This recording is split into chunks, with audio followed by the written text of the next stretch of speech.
My brother called a family meeting and yelled that I knew about the identity of his child's real father and was keeping it secret. I handed over the DNA test results I had all along, and he screamed when he saw the truth. I run a small veterinary genetics lab that does DNA testing for animals, mostly horses, dogs, and a few exotic pets. A typical day for me involves extracting blood or hair samples, running PCR machines, and analyzing DNA markers for pedigrees or breed identification. I have a degree in genetics and a state license for veterinary diagnostics, but I absolutely do not have the setup or approval to test human samples. Last Monday after work, my brother Tyler called and demanded an emergency family meeting at my parents' house. I was in the middle of sequencing a complex case for a racehorse, so I didn't know what was wrong or why it couldn't wait. When I got there, the whole family was already gathered in the living room. My younger sister Amy and her fiance John were there too, along with my parents. Tyler's wife, Rachel, was holding a stack of papers and was visibly upset. Before I could say anything, Tyler marched up to me and pointed at the papers in his wife's hands. He demanded to know why I had his daughter's DNA results. I was stunned. I looked down at the pages and saw a bunch of genotypes and names. Across the top of the first page was the horse's name, Silver Arrow, 1987 Thoroughbred. Beneath it was the title Paternity Analysis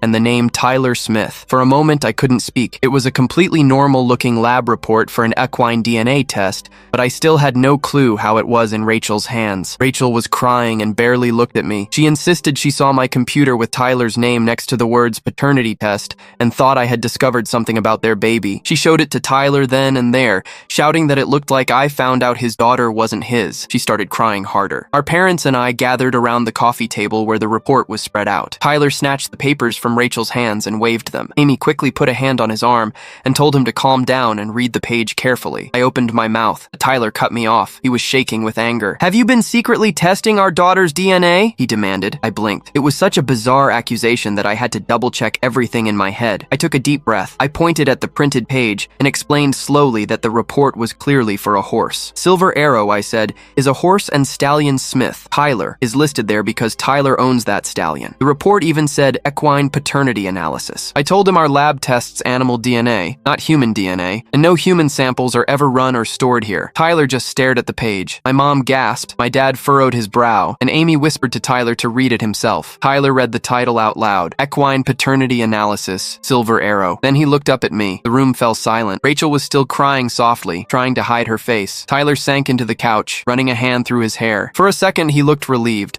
but then he glared at me in confusion. "Then why was her name on the computer screen?" he asked quietly. That was when I realized what must have happened. Earlier today, Rachel had found some old email with a genealogy file open, or maybe our computer desktop happened to have the report window open while she was logged in. I explained as best I could. We had been checking the horse's owner record, and if the wrong email or folder popped up, she might have seen the equine test report out of context. It had nothing to do with their baby. Tyler was quiet again, and Rachel only hiccuped. My dad let out a short laugh and said, "Well, that makes sense, unless the horse is giving birth." My mom looked at Rachel and gently said, "We'll sort this out." Amy hugged Rachel. There were tears, but also some relieved nods. However, it didn't feel resolved. Tyler finally stood up. He leaned into Rachel and quietly told her, "We'll talk about this later." Then they went upstairs. The rest of us stayed behind, stunned. I didn't know if Tyler believed me or not. My parents tried to comfort Rachel while my sister apologized to me repeatedly in a whisper, saying she was so sorry this happened. On the drive home, I sat in silence. The report pages were still on the passenger seat, clearly about a horse. I kept replaying the confrontation. How did a simple DNA test report cause this? I was still shaking. I felt awful that Rachel was upset. I understood now why she thought what she did,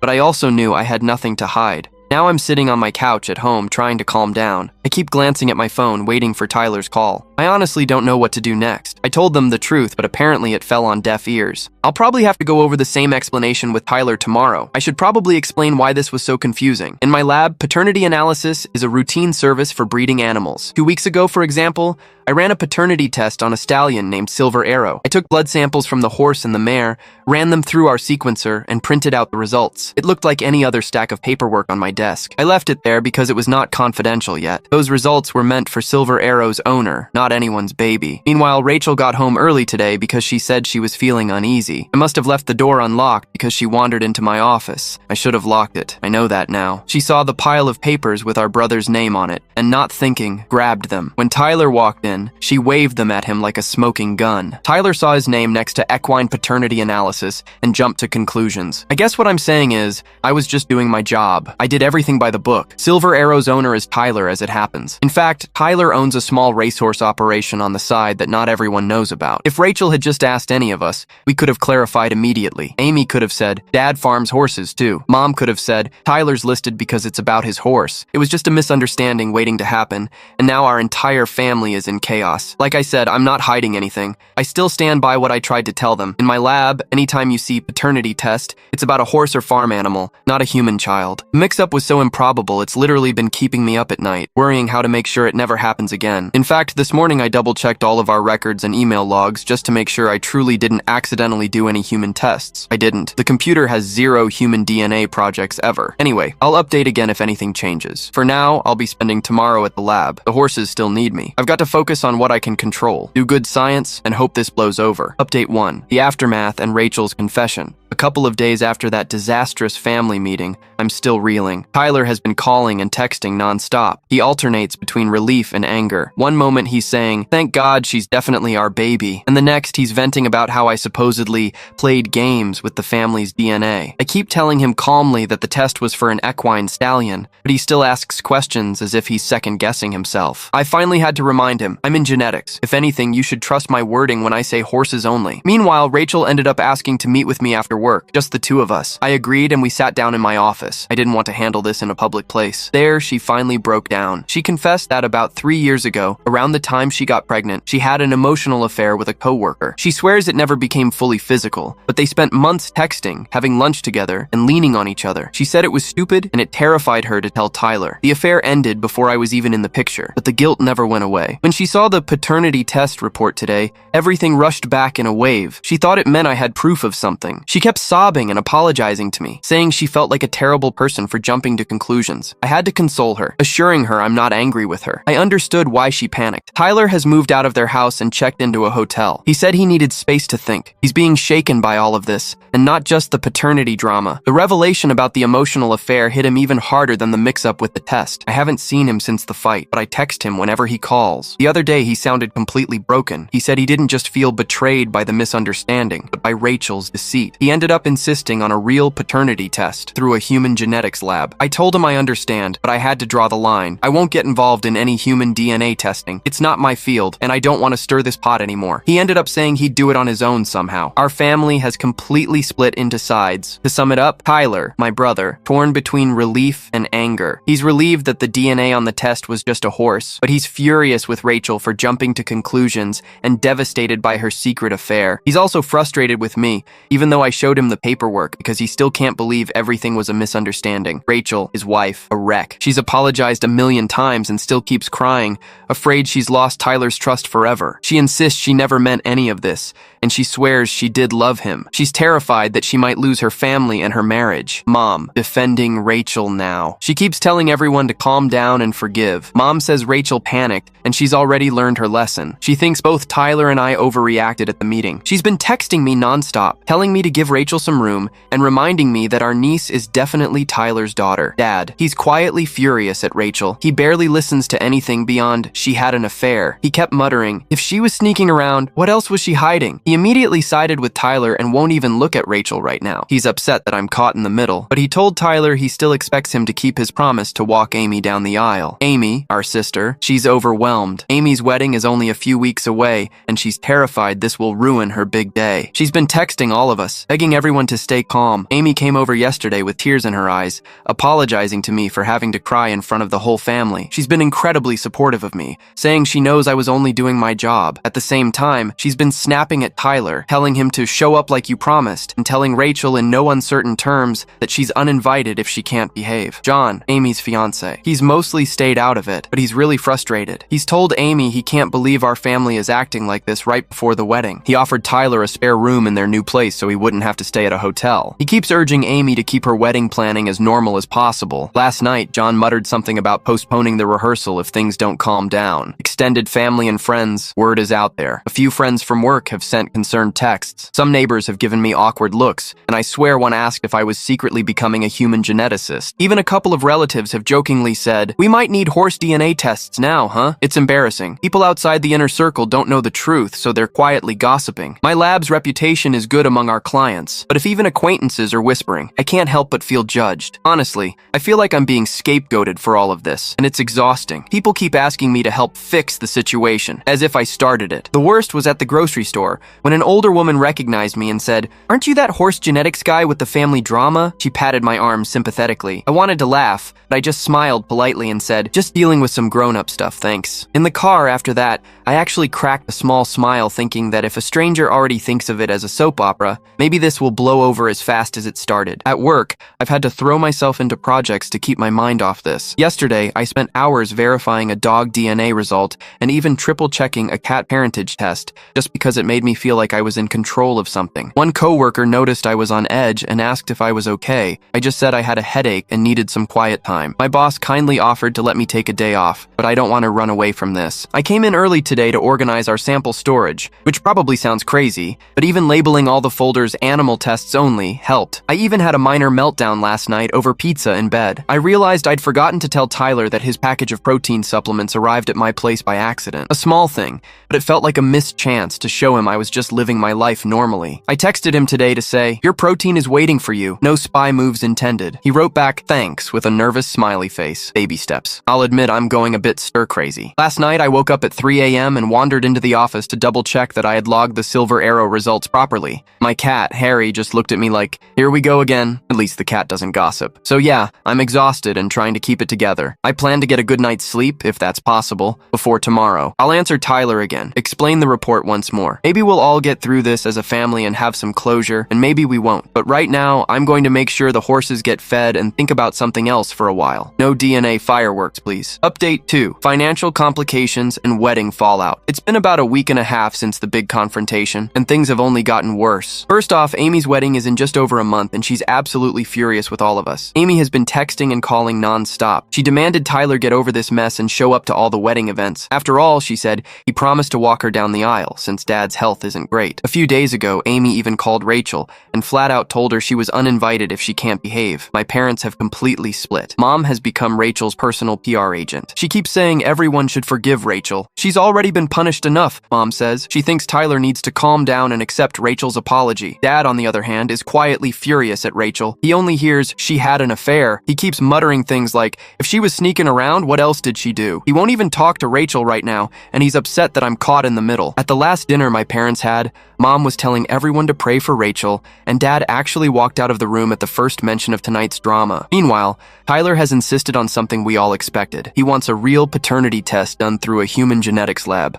He says it's not that he doubts our daughter is his. He just can't live with the uncertainty. He asked if I could hook him up with any contacts who can do it. I had to tell him firmly, I won't be involved in that. My lab doesn't do human tests, and I'm not interested in mixing up my samples. He looked crushed and said, fine, I'll do it another way. The money situation is a mess too. Tyler drained our joint savings to pay the deposit on a small apartment lease and cover his first counseling sessions. Yes, he's seeing a therapist who specializes in affairs. He even took out a $15,000 personal loan to pay for extra therapy. Apparently, he figured it was worth it to save his marriage. Tyler's parents have been generous and promised to cover a few more sessions if he commits to it. He's basically started living paycheck to paycheck. Rachel moved back in with her parents and our niece. They're covering her rent and living expenses for now. She said once she finds a new job near them, she'll start helping out, but for now they're shouldering the load. Tyler hasn't asked for any of that, but I heard he's furious about having to move out so fast. And Amy, she's in full crisis mode. She officially uninvited Rachel from the wedding. Then she turned around and said to Tyler, in front of me, you still owe your $3,000 share of the wedding costs since neither of you will come. I almost choked. Then Amy had the nerve to look at me and demand I should contribute too. Since this mess started with you, I told her flatly, no, I'm not paying for this. She got mad at me over text the next day. I was honestly dumbfounded. Here's basically where everyone stands now. Tyler drained the savings, took on debt, and moved into that tiny apartment alone. He's attending counseling and trying to be a good dad. He said he feels like he's paying for all his doubts, and if he has to pay more money just to know it was a false alarm, so be it. Rachel, living with her parents and our daughter. Their bills are covered. She's been calling Tyler repeatedly,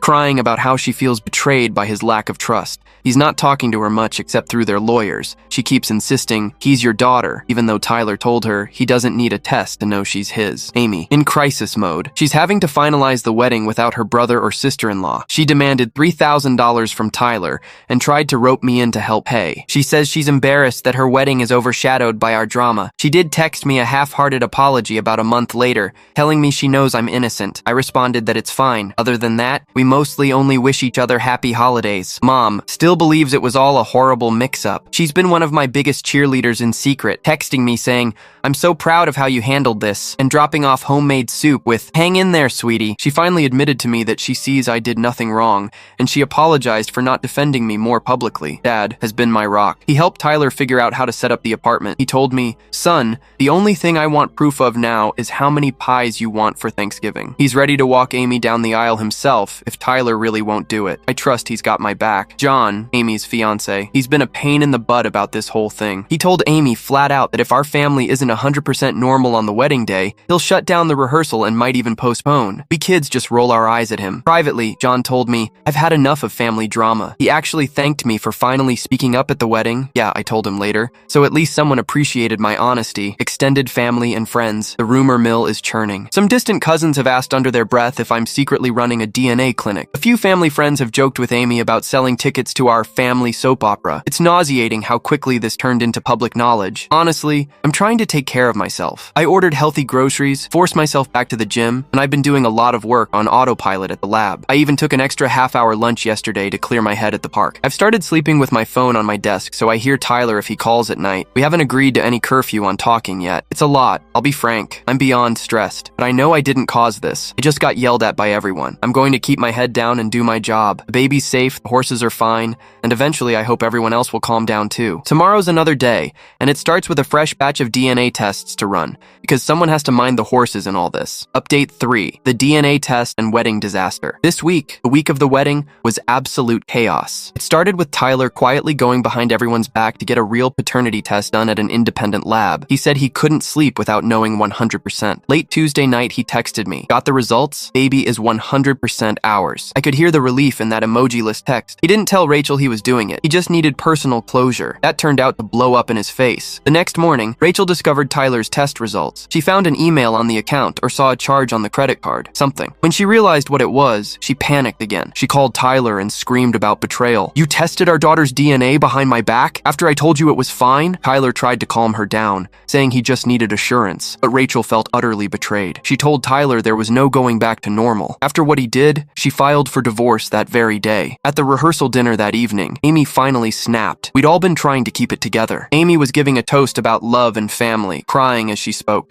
Then suddenly she dropped her speech and in one breath yelled at Tyler, "You are being so selfish! You ruined everything!" Her voice cracked as she pointed at him. Tyler stood up, stunned, trying to explain that he did it to end the doubts. Amy yelled back that she didn't care about his doubts. She cared about her family's sanity. Everyone was in tears and whispers by the time she left the stage. Tyler actually left the dinner early and didn't come back. The big wedding day arrived and Tyler wasn't there. At breakfast, he sent Amy a text. "I'm sorry, I just can't do this today." He said he loved her, but he couldn't pretend. Dad jumped in to say he would walk Amy down the aisle instead, and off they went. Halfway down the aisle, something awful happened. Dad looked unsteady. We'd just switched guitar players when he suddenly swayed. The matron of honor and Amy almost had to support him as he nearly collapsed from what turned out to be a minor stroke. They got him stable, and he insisted on finishing the walk. Amy made it to the end with Dad, but everyone's eyes were on her as she gasped for air. My poor parents. The reception was awkward beyond belief. It felt more like a family therapy session than a party. I caught my mom glaring at me across the room. Later, I heard her mutter to someone, "If you'd kept those papers locked up, none of this would have happened." She's sorry now, but at that moment, she sounded as angry as she ever has. Amy had to pause her vows multiple times for tears. Uncle Joe kept muttering about making a scene. It was miserable. Then came my turn to speak. A few weeks ago, Amy and John had asked me if I'd say a few words. I planned a short, supportive toast, but by the time I stood up with a glass, I realized I needed to set the record straight once and for all. I started with something like, "Look, this day isn't what any of us expected, but I have to say this clearly. The rumors you heard were about horses. My lab does not test humans at all. Those results were from a stallion. I did nothing wrong. I know I sounded defensive, but I just wanted everyone to be certain. Amy gave me a grateful nod through her tears, and half the room softly clapped, but at least a few relatives at other tables scowled and whispered, feeling I was making it about me. I couldn't even pretend to have fun after that. I quietly told Amy, "I'm so sorry about everything. I'll talk to you soon," and slipped out of the reception. I blocked a few family numbers on my phone to avoid more drama that night. I took a cab home, relieved to be away from everyone. Later that night, Tyler finally called me from a payphone. He was surprisingly calm. It turned out Rachel had also confessed another truth to her best friend, that she did sleep with a coworker once. So Tyler didn't just look vindicated, he was distraught all over again. He told me he felt awful that his wife had lied to both of us for so long. He was back to angry and heartbroken. So that's it. The wedding finally happened under the strangest circumstances. Mom actually marched up to Amy afterward and said,